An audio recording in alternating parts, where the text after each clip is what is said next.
بسم اللہ الرحمن الرحیم۔ السلام علیکم ناظرین، آج کی ویڈیو میں ہم آپ کو بتائیں گے حضرت نوح علیہ السلام کے بارے میں، ان کی تبلیغ سے لے کر کشتی بنانے اور پھر عذاب الہی کے نازل ہونے تک کا مکمل واقعہ۔ ناظرین، قرآن مجید بہت سی آیات میں حضرت نوح علیہ السلام کے بارے میں گفتگو کرتا ہے اور مجموعی طور پر قرآن کی 29 صورتوں میں اس عظیم پیغمبر کے بارے میں گفتگو ہوئی ہے۔ ان کا نام 43 مرتبہ قرآن میں آیا ہے۔ مورخین و مفسرین نے لکھا ہے کہ نوح علیہ السلام کا نام عبد الغفار یا عبد الملک یا عبد العالی تھا، اور نوح کا لقب انہیں اس لیے دیا گیا ہے کیونکہ وہ سال ہر سال اپنے اوپر یا اپنی قوم پر نوحہ و گریا کرتے رہے۔ آپ کے والد کا نام لمک یا لامک تھا، دادا کا نام متوشلخ اور پردادا کا نام حضرت ادریس علیہ السلام تھا۔ علی بن ابراہیم نے بسند حسن حضرت امام جعفر صادق علیہ السلام سے روایت کی ہے کہ حضرت نوح علیہ السلام 300 برس تک اپنی قوم کو خدا کی طرف دعوت دیتے رہے،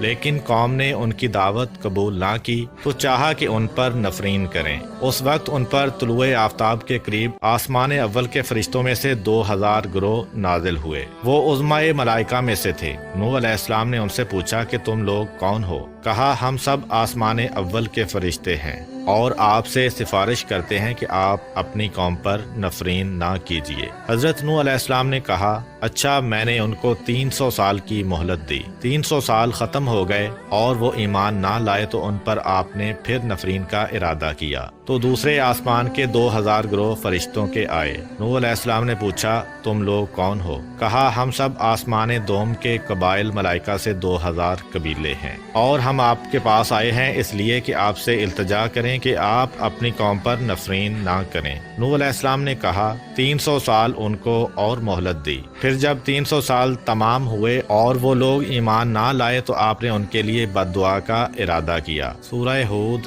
آیت نمبر 36۔ اور نوح کی طرف یہ وحی کی گئی کہ جو لوگ ایمان لا چکے ہیں ان کے علاوہ آپ کی قوم میں سے ہرگز کوئی اور ایمان نہیں لائے گا، لہذا جو کچھ یہ لوگ کرتے ہیں آپ اس سے رنجیدہ نہ ہوں۔ سورہ نوح آیت نمبر 26-27۔ اور نوح نے کہا، پروردگار، روئے زمین پر بسنے والے کفار میں سے ایک کو بھی باقی نہ چھوڑ۔ اگر تو انہیں چھوڑ دے گا تو وہ یقیناً تیرے بندوں کو گمراہ کریں گے اور یہ لوگ صرف بدکار کافر اولاد ہی پیدا کریں گے۔ حضرت نوح علیہ السلام کی اس دعا کے بعد اللہ تعالیٰ نے ان کو حکم دیا کہ کھجور کے درخت بوئیں۔ آپ نے درخت لگانا شروع کیا، پس آپ کی قوم کے لوگ آپ کے پاس آ کر آپ کا مذاق اڑاتے کہ ایسا بوڑھا شخص جس کی عمر کے 900 برس گزر چکے ہیں اور وہ کھجور کے درخت لگا رہا ہے۔ پھر آپ کو پتھر مارتے تھے۔ اسی طرح 50 برس گزرے اور کھجور کے تمام درخت بڑے اور مضبوط ہو گئے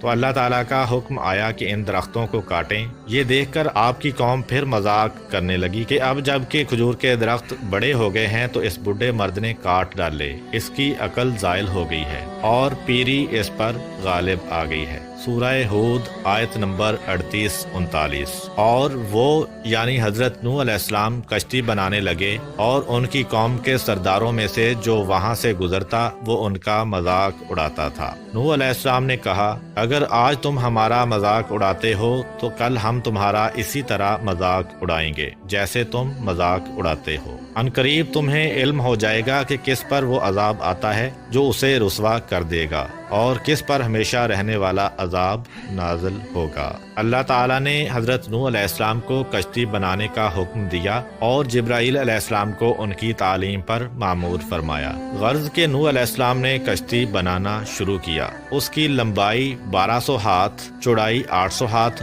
اور اونچائی 80 ہاتھ تھی۔ ایک ہاتھ سے مراد کوہنی سے لے کر درمیانی انگلی کا آخری سرا ہوتا ہے اور یہ تقریباً آدھا میٹر ہوتا ہے۔ اس طرح کشتی کی لمبائی تقریباً 600 میٹر، چوڑائی 400 میٹر اور اونچائی 40 میٹر تھی۔ حضرت نوح علیہ السلام نے عرض کی، خدا بندہ، کشتی بنانے میں میری کون مدد کرے گا؟ خدا نے وہی فرمائی کہ اپنی قوم کے درمیان اعلان کرو کہ جو شخص کشتی بنانے میں میری مدد کرے گا اور اس کی کوئی چیز تراشے گا تو جو کچھ تراشے گا وہ چاندی سونا بن جائے گا۔ حضرت نوح علیہ السلام نے یہ اعلان کیا تو لوگ کشتی بنانے میں آپ کے ساتھ شامل ہو گئے اور مذاق بھی کرتے جاتے تھے کہ جنگل میں کشتی بنا رہے ہیں۔ جب خدا نے قوم نوح علیہ السلام کو ہلاک کرنے کا ارادہ کیا تو 40 سال پہلے سے ان کی عورتوں کو بھانج کر دیا تھا، پھر ان میں کوئی اولاد نہیں ہوئی۔ جب نوح علیہ السلام کشتی بنا کر فارغ ہوئے تو خدا کے حکم سے آپ نے سریانی زبان میں ندا کی، جس کو سن کر تمام چوپائے اور جانور حاضر ہوئے۔ آپ نے ہر حیوان کا جوڑا کشتی میں داخل کیا۔ آپ کی 950 سالہ تبلیغ کے نتیجہ میں دنیا کے تمام لوگوں میں صرف 80 اشخاص آپ پر ایمان لائے تھے۔ سورہ ہود آیت نمبر 40۔ یہاں تک کہ جب ہمارا حکم آ گیا اور تنور سے پانی ابلنے لگا تو ہم نے کہا، اے نوح، ہر جوڑے میں سے 2 کشتی پر سوار کرو اور اپنے گھر والوں کو بھی سوائے ان کے جن کی بات پہلے ہو چکی ہے، اور ان کو بھی سوار کرو جو ایمان لا چکے ہیں، اگرچہ ان کے ساتھ ایمان لانے والے بہت کم تھے۔ کشتی مسجد کوفہ میں تیار کی گئی۔ جب وہ دن آیا جس روز خدا ان کو ہلاک کرنا چاہتا تھا، نوح علیہ السلام کی زوجہ تنور میں جو مسجد کوفہ میں مشہور ہے روٹی پکا رہی تھی، اور نوح علیہ السلام کشتی میں اس جگہ جو جانوروں کے لیے مقرر تھی ان کی چیزیں جمع کر رہے تھے۔ اسی دوران زوجہ نوح علیہ السلام نے آواز دی کہ تنور سے پانی ابل رہا ہے۔ نوح علیہ السلام نے آ کر تنور پر کچھ مٹی ڈالی اور اس پر مہر لگائی کہ پانی باہر نہ آئے، اور جا کر تمام جانوروں کو کشتی میں داخل کیا۔ پھر تنور کے پاس آئے اور مہر توڑی اور مٹی ہٹا دی۔ آفتاب چھپ گیا اور بجائے اس کے کہ قطرہ قطرہ پانی برسے، یک بارگی پانی آیا اور تمام چشمے ابل پڑے، جیسا کہ حق تعالی فرماتا ہے۔ سورہ قمر آیت نمبر 11 تا 13۔ پھر ہم نے زوردار بارش سے آسمان کے دہانے کھول دیے اور زمین کو شگافتہ کر کے ہم نے چشمے جاری کر دیے، تو دونوں پانی اس امر پر مل گئے جو مقدر ہو چکا تھا، اور تختوں اور کیلوں والی کشتی پر ہم نے نوح علیہ السلام کو سوار کیا۔ اللہ تعالیٰ نے حضرت نوح علیہ السلام سے فرمایا کہ کشتی میں سوار ہو جاؤ۔ کشتی کے چلنے اور رک جانے کے وقت خدا کے نام کے ساتھ نجات کی دعا کرتے رہنا یا بسم اللہ کہتے رہنا۔ غرض کشتی حرکت میں آئی اور نوح علیہ السلام نے اپنے کافر بیٹے کو دیکھا جو پانی میں کھڑا ہوتا اور گرتا جاتا۔ فرمایا، بیٹا ہمارے ساتھ کشتی میں سوار ہو جاؤ اور کافروں کے ساتھ مت رہو۔ اس نے کہا، یعنی جلد پہاڑ پر چڑھ جاتا ہوں اور وہاں پناہ لیتا ہوں، وہ مجھ کو پانی میں ڈوبنے سے محفوظ رکھے گا۔ نوح علیہ السلام نے فرمایا، آج خدا کے عذاب سے کوئی بچانے والا نہیں ہے مگر وہی بچ سکتا ہے جس پر خدا رحم فرمائے۔ پھر نوح علیہ السلام نے کہا، پالنے والے، یقیناً میرا بیٹا میرے اہل سے ہے، اور بے شک تیرا وعدہ سچا ہے، اور تو تمام حکم کرنے والوں سے بہتر حکم کرنے والا ہے۔ حق تعالیٰ نے فرمایا، اے نوح علیہ السلام، وہ تمہارے اہل سے ہرگز نہیں ہے جن کی نجات کا میں نے وعدہ کیا ہے، لہذا مجھ سے ایسی بات کا سوال نہ کرو جس کا تم کو علم نہیں ہے۔ میں تم کو نصیحت کرتا ہوں کہ تم جاہل مت بنو۔ نوح علیہ السلام نے عرض کی، خدا بندہ، میں تجھ سے پناہ چاہتا ہوں اس بات سے کہ تجھ سے ایسی چیز کا سوال کروں جس کا مجھے علم نہ ہو، اور اگر تو مجھ کو نہ بخشے گا اور رحم نہ فرمائے گا تو میں نقصان اٹھانے والوں میں سے ہو جاؤں گا۔ بس خاموش ہو رہے جیسا کہ خداوند عالم نے ان سے فرمایا۔ اسی اثنا میں ان کے درمیان موج حائل ہو گئی اور پسرے نوح علیہ السلام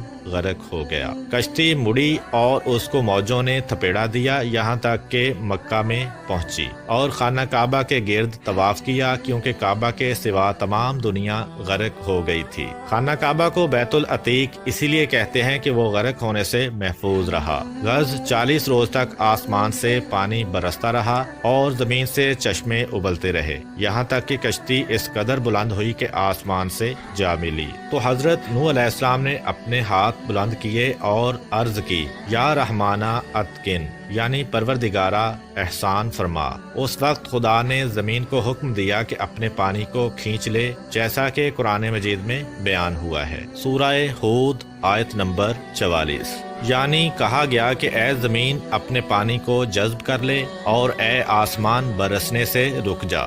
جو پانی زمین سے باہر آیا تھا زمین نے اسے جذب کر لیا، مگر آسمان کے پانی کو قبول نہ کیا اور کہا کہ خدا نے مجھے صرف اپنے پانی کے جذب کرنے کا حکم دیا ہے۔ تو آسمان کا پانی زمین کے اوپر ہی ٹھہر گیا اور کشتی جودی پر ٹھہری، اور وہ موصل میں ایک بڑا پہاڑ ہے۔ پس خدا نے جبرائیل علیہ السلام کو بھیجا تو جو پانی زمین پر رکا ہوا تھا اس کو ان دریاؤں میں پہنچا دیا جو دنیا کے گرد خلق کیے گئے ہیں، اور نوح علیہ السلام کو خدا نے وحی فرمائی۔ سورہ ہود آیت نمبر 48۔ کہا گیا، اے نوح علیہ السلام، اترو ہماری طرف سے سلامتی اور برکتوں کے ساتھ جو آپ پر اور ان جماعتوں پر ہیں جو آپ کے ساتھ ہیں، اور کچھ جماعتیں ایسی بھی ہوں گی جنہیں ہم کچھ مدت زندگی کا موقع بخشیں گے، پھر انہیں ہماری طرف سے دردناک عذاب پہنچے گا۔ پھر حضرت نوح علیہ السلام نے 80 مومنوں کے ساتھ جو آپ کے ہمراہ تھے موصل میں کشتی سے اترے اور مدینہ السمانین کی بنیاد ڈالی۔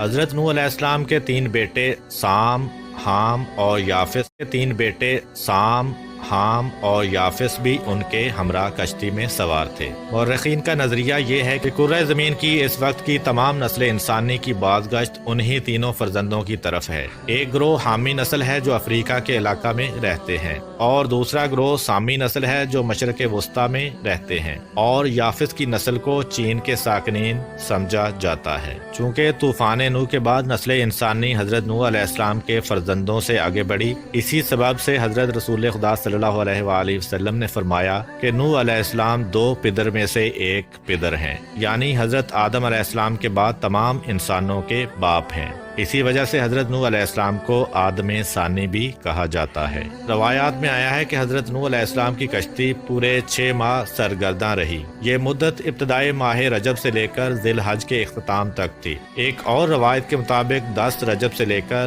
روز عاشورہ تک کشتی پانی کی موجوں میں سرگرداں رہی۔ حضرت امام موسیٰ بن جعفر علیہ السلام سے منقول ہے کہ جب نوح علیہ السلام کشتی میں بیٹھے اور وہ خدا کے حکم سے چلی، اس وقت خدا نے پہاڑوں پر وحی کی کہ میں اپنے بندے نوح علیہ السلام کی کشتی کو تم میں سے کسی پر ٹھہرانا چاہتا ہوں۔ یہ سن کر تمام پہاڑوں نے اپنے اپنے سر بلند کرنا شروع کیے، سوائے کوہ جودی کے جو موصل میں ہے۔ اس نے عجز و انکساری سے کام لیا اور کہا کہ میرا وہ رتبہ نہیں ہے کہ نوح علیہ السلام کی کشتی مجھ پر ٹھہرے۔ خدا نے اس کی انکساری پسند فرمائی اور کشتی کو مامور کیا کہ اسی پر ٹھہرے۔ لہذا جب کشتی جودی سے ٹکرائی اور متزلزل ہوئی تو اہل کشتی کو اس کے ٹوٹ جانے اور ڈوب جانے کا خوف ہوا۔ اس وقت نوح علیہ السلام نے ایک جروکے سے جو کشتی میں تھا اپنا سر باہر نکالا اور ہاتھوں کو آسمان کی جانب بلند کیا اور کہا، یا رحمانو اتقن، یعنی پروردگار احسان فرما۔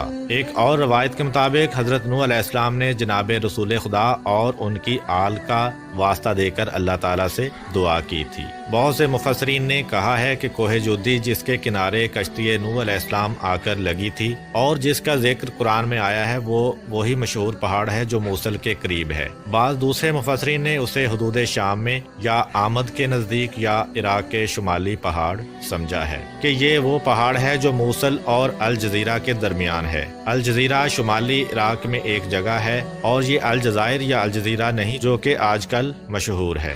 بعید نہیں کہ ان سب کی بازگشت ایک ہی طرف ہو، کیونکہ موصل، آمد اور الجزیرہ سب عراق کے شمالی علاقوں میں ہیں اور شام کے نزدیک ہیں۔ حضرت امام جعفر صادق علیہ السلام سے منقول ہے کہ حضرت نوح علیہ السلام کی عمر 2500 سال ہوئی۔ 850 سال مبعوث ہونے سے قبل، 950 سال قوم کی ہدایت کا زمانہ، 200 سال کشتی کی تیاری میں گزرے اور 500 سال طوفان کے بعد زندہ رہے۔ جب پانی زمین سے خشک ہوا تو شہروں کی بنیاد ڈالی اور اپنی اولاد کو ان میں آباد کیا۔ جب 2500 سال تمام ہوئے تو وہ اس وقت دھوپ میں بیٹھے ہوئے تھے۔ کہا، السلام علیکہ یا نبی اللہ۔ حضرت نوح علیہ السلام نے جواب سلام دیا اور پوچھا، اے ملک الموت، کس لیے آئے ہو؟ کہا، آپ کی روح قبض کرنے کے لیے آیا ہوں۔ کہا، کیا اتنی مہلت دو گے کہ دھوپ سے سائے میں چلا جاؤں؟ کہا، ہاں۔ پس نوح علیہ السلام سائے میں گئے اور فرمایا، اے ملک الموت، دنیا میں میری زندگی کی مدت دھوپ سے سائے میں آنے کے مانند تھی۔ اب جو کچھ تم کو حکم دیا گیا ہے بجا لاؤ۔